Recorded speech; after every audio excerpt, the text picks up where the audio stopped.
जय श्री राम। धर्म प्रेमी बंधुओं, मैं आज आपको धर्म के विषय में जानकारी देने जा रहा हूँ। 22 जनवरी 2024 को आप सभी ने अपने घरों में श्री राम जी के आगमन की खुशियाँ मनानी हैं, दीपक जलाने हैं। अपने सगे संबंधियों के साथ मिलकर आपने खुशी से भगवान का आगमन जो है हो रहा है। 500 साल के बाद अपने सिंहासन पर, अपने मंदिर में भगवान श्री राम जी अयोध्या में निवास कर रहे हैं। धर्म प्रेमी बंधुओं, आपने इस वीडियो को ज़्यादा से ज़्यादा शेयर करना है, लाइक करना है, कमेंट करना है, ताकि ये धर्म की जानकारी सभी तक पहुंच सके। आपको भगवान श्री राम जी के चरणों की ही सौगंध है। आपने इसे ज़रूर शेयर करना है ताकि ये धर्माचार्यों के पास पहुंच सके, उनके कानों तक ये बात पहुंच सके। क्योंकि भगवान श्री राम जी की जो प्राण प्रतिष्ठा मंदिर में होने जा रही है 22 तारीख को, उसके विषय में मैं सुन रहा हूँ, देख रहा हूँ टीवी चैनलों पर भी धर्माचार्य जो हैं, जैसे शंकराचार्य हो गए या दूसरे जो हैं, वो कह रहे हैं कि मुहूर्त का जो समय ठीक नहीं है। तो मैं वही आपको बताने जा रहा हूँ। ये जो 22 जनवरी का मुहूर्त भगवान की प्रतिष्ठा के लिए बनाया गया है, जिस विद्वान ने ये मुहूर्त बनाया है, बड़े उच्च कोटि के विद्वान हैं। गणेश्वर शास्त्री काशी के, और हिंदुस्तान में उनकी बड़ी प्रतिष्ठा है, मान सम्मान है, और उच्च कोटि के विद्वान हैं। बहुत शुभ मुहूर्त उन्होंने बनाया है, इसलिए मुहूर्त में कोई शंका नहीं। शंका किनको है? जो राम के विरोधी नहीं हैं, मोदी के विरोधी हैं। मैं किसी पार्टी का नहीं हूँ, ना मैं कोई भारतीय जनता पार्टी का कोई कार्यकर्ता हूँ, ना और अन्य किसी पार्टी का हूँ। मैं भगवान श्री राम जी का कार्यकर्ता हूँ।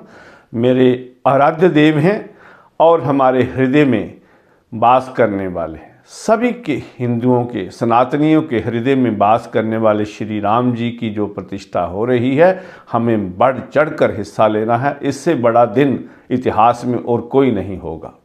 इसलिए धर्म प्रेमी बंधुओं, जो कह रहे हैं, मैं सुन रहा था कि रामनवमी के दिन 17 अप्रैल को ये मुहूर्त किया जा सकता था। मंदिर अधूरा है, जल्दबाजी है। ये कौन कह रहे हैं? जिनको शास्त्रों का ज्ञान नहीं है, पता नहीं है, ऐसे ही सुनकर दौड़ पड़ते हैं। 17 अप्रैल को रात तक सूल योग रहे और सूल योग में प्रतिष्ठा होगी। अग्नि का वास भी उस दिन धरती पर नहीं है, उसमें होम यज्ञ होगा। ये सभी गुमराह करते हैं और इनको बड़ी पीड़ा है। अब बात करता हूँ मैं शंकराचार्यों के बारे में। जो शंकराचार्य सिद्ध पीठ हैं हमारे सनातन धर्म में, इनको बड़ा उच्च माना जाता है। इनकी स्थापना किसने की थी? आदि गुरु भगवान शंकराचार्य ने। और उस समय क्या हो रहा था? धर्म परिवर्तन हो रहा था, सनातन की हानि हो रही थी। तब भगवान शिव का अवतार, शंकर जी का अवतार हुआ धरती पर, और केरल क्षेत्र में हुआ। वहाँ से आज हम कहते हैं कश्मीर से लेकर कन्याकुमारी तक भारत एक है, तो उन्हीं ने बनाया था। वहाँ से चलकर पैदल यात्रा की, गांव-गांव में, घर घर में जाकर धर्म का उपदेश दिया, और श्रीनगर में जहाँ शंकराचार्य माना जाता है, शंकराचार्य मंदिर, ये उन्होंने ही स्थापना की थी। और पूरे सनातन धर्म को हिंदुस्तान में फिर से प्रतिष्ठित की। ये बद्रीनाथ जी हैं, केदारनाथ जी हैं, या द्वारकाधीश जी हैं, और रामेश्वर जी हैं, जगन्नाथपुरी है। ये 4 सिद्ध पीठ, 4 धाम इसलिए माने जाते हैं हमारे सनातन में कि 4 धाम यात्रा करने से आपका जीवन सफल हो गया, आपने सनातन को अच्छी तरह से समझ लिया। ये सब किया था भगवान शंकराचार्य ने। धर्म की स्थापना थी पैदल चल करके, घर घर के घूम के, भिक्षा मांग के, और फिर जो भी उस समय बड़े बड़े विद्वान लोग थे उनको शास्त्रार्थ में जीता। मंडल मिश्र जो बहुत बड़े विद्वान थे उनके साथ शास्त्रार्थ किया, उन्हें फिर जीता और अपने अनुयायी बनाया। सभी उनके अनुयायी थे, उनकी पूजा करते थे। धर्म की स्थापना के लिए ये नागा साधु जो हैं उन्हीं ने ये बनाए थे, जो अघोरी होते हैं, जंगलों में रहना और हर वस्तु का त्याग करके धर्म की स्थापना के लिए उन्होंने ये बनाया था। लेकिन आज जो शंकराचार्य गद्दियों पर बैठे हैं, इन्होंने कोई धर्म परिवर्तन के नाम पर कोई काम नहीं किया। हिंदुओं का धर्म परिवर्तन होता गया, वहाँ ये नहीं बोलते हैं।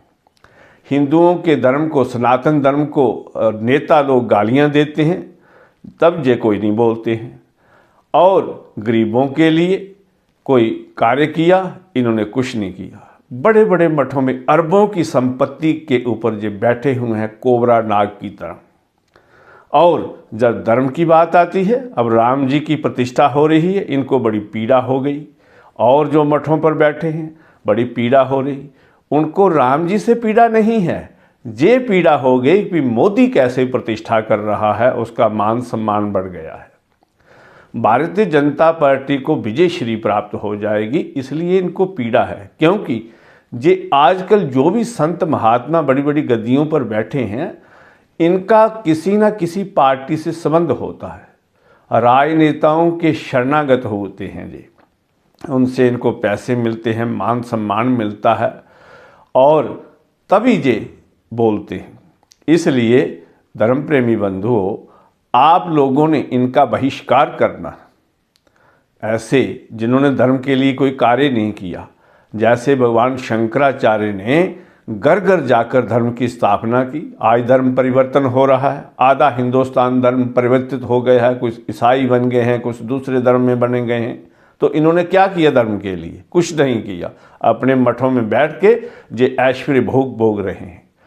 अगर अच्छे संत होते, धर्म के लिए इनको कोई पीड़ा होती, सनातन के लिए कोई पीड़ा होती, तो ये घर से निकलते, पैदल यात्रा करते, गांव गांव में जाकर लोगों को ये विद्या देते। इन्होंने क्या किया है? आदि गुरु भगवान शंकराचार्य जो थे, उन्होंने वेद वेदांत की विद्या को लोगों को दिया, ज्ञान दिया।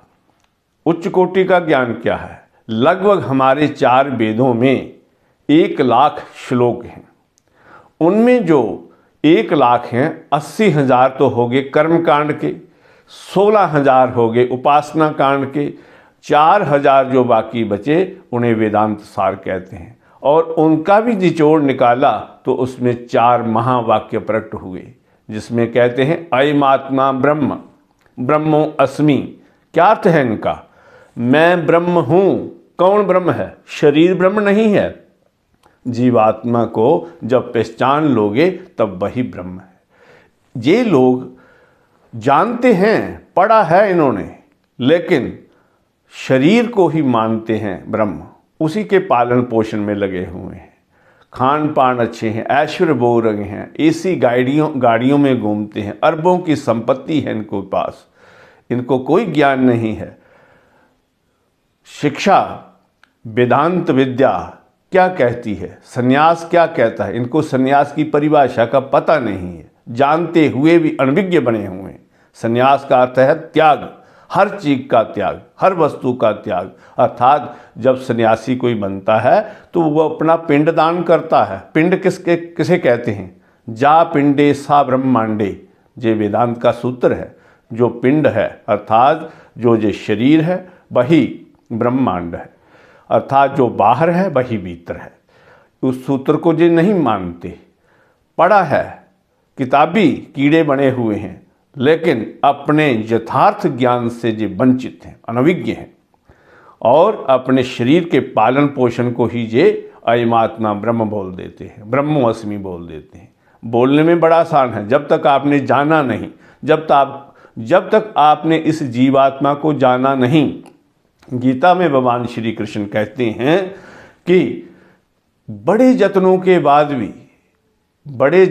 बाद भी इस जीवात्मा को जानना असंभव है। कोई बिरला उच्च कोटि का संत इसे जान सकता है। इसलिए शिक्षा क्या है, ज्ञान क्या है, संन्यास क्या है? हर वस्तु का त्याग, अर्थात कोई सगा संबंधी नहीं है आपका। आजकल जो सन्यासी बने हुए हैं पूरा दिन फोन पर अपने घर वालों से संबंध स्थापित करते रहते हैं। सन्यास का क्या अर्थ है? त्याग। वस्त्रों का त्याग करने से या पीले रंग के भगवा वस्त्र धारण करने से आप सन्यासी नहीं हो जाते। बड़ी बड़ी मालाएं धारण करने से, त्रिपुंड माथे पर बनाने से और अपने बाल सिर के मनवाने से आप सन्यासी नहीं बन जाते, जब तक आप इस ज्ञान को जानते नहीं, जब तक आपने जीवात्मा को पहचाना नहीं, तब तक आप सन्यासी नहीं हैं। इसलिए आप धर्म की रक्षा के लिए कार्य कीजिए। आज धर्म का पतन हो रहा है, तभी अगर आप लोग ज्ञानवान होते, उच्च कोटि के होते, आपको धर्म के विषय में लोगों को जानकारी देनी होती, आपको धर्म की कोई पीड़ा होती, तो आप घर से निकलते, मठों में बैठकर, गाड़ियों में बैठकर ऐश्वर्य नहीं भोगते। आप घर घर जाइए, गांव गांव में जाइए, बच्चे को ये शिक्षा ज्ञान दीजिए कि हमारा सनातन क्या है, जैसे भगवान शंकराचार्य जी ने किया था। इसलिए और भगवान शंकराचार्य इतने उच्च कोटि के संत हो गए क्योंकि भगवान का अवतार थे। उन्होंने हर व्यक्ति की पीड़ा को समझा, घर घर में जाके भिक्षा मांगकर अपना गुजारा करते थे और धर्म का प्रचार करके उन्होंने इन सभी पंथ वालों को जीता और फिर सनातन की स्थापना की। एक बार भगवान जा रहे थे तो उन्हें भूख लगी। एक माता के घर में उन्होंने भिक्षा मांगी। माता के पास कुछ नहीं था, एक सूखा हुआ आंवला था घर में, तो उसने वही भिक्षा दी। भगवान को करुणा हो गई, दया आ गई कि माँ बहुत गरीब है।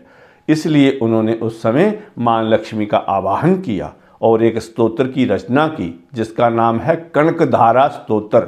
लक्ष्मी माँ इससे बहुत खुश होती है। उस बूढ़ी के घर में सोने के आमनों की बारिश हो गई थी। ऐसे थे भगवान शंकराचार्य। और परकाया सिद्धि, तंत्र मंत्र विद्या का भी उन्हें बहुत ज्ञान था। परकाया सिद्धि, इसके बारे में लोगों को जानकारी ही नहीं है। वो जानते थे जब मंडल मिश्र के साथ उनका शास्त्रार्थ हो रहा था तो एक प्रश्न ऐसा आ गया जिसका उत्तर देने में वो अपने आप को असहाय समझने लगे। तब उन्होंने 6 महीने की मोहलत मांगी और परकाया एक राजा के शरीर में प्रवेश करके उस विद्या को जाना और फिर मंडल मिश्र को, उसकी पत्नी को शास्त्रार्थ में हराया। ऐसे थे भगवान शंकराचार्य। ये लोग क्या जानते हैं, गद्दियों को बैठ गए हैं, हम शंकराचार्य हैं। भाई आप किताबी कीड़े हो, आप ज्ञान को नहीं जानते, आप अनभिज्ञ हैं। जो द्वेष करता है, किसी से बैर करता है, क्रोध करता है, अहंकार करता है, लोभ करता है, धन का लोभी है, वह क्या ज्ञान को जानेगा? वो ज्ञानी नहीं, अज्ञानी है, अविद्या को लेकर चल रहा है। इसलिए भगवान राम जी का जो विरोध करने वाले हैं ये कालनेमी राक्षस लोग हैं। कोई भी हो, नेता हो, अभिनेता हो, कोई भी हो, हम उसका बहिष्कार करते हैं और भगवान श्री राम जी के चरणों में वंदना करते हैं। हम किसी कोई पार्टी से नहीं है, कोई लेना देना नहीं किसी पार्टी से। हमारा लेना देना है प्रभु श्री राम जी से और उनके विषय में, उनके कार्यों में जो विघ्न डालने वाला है उसके हम विरोधी हैं। जय श्री राम।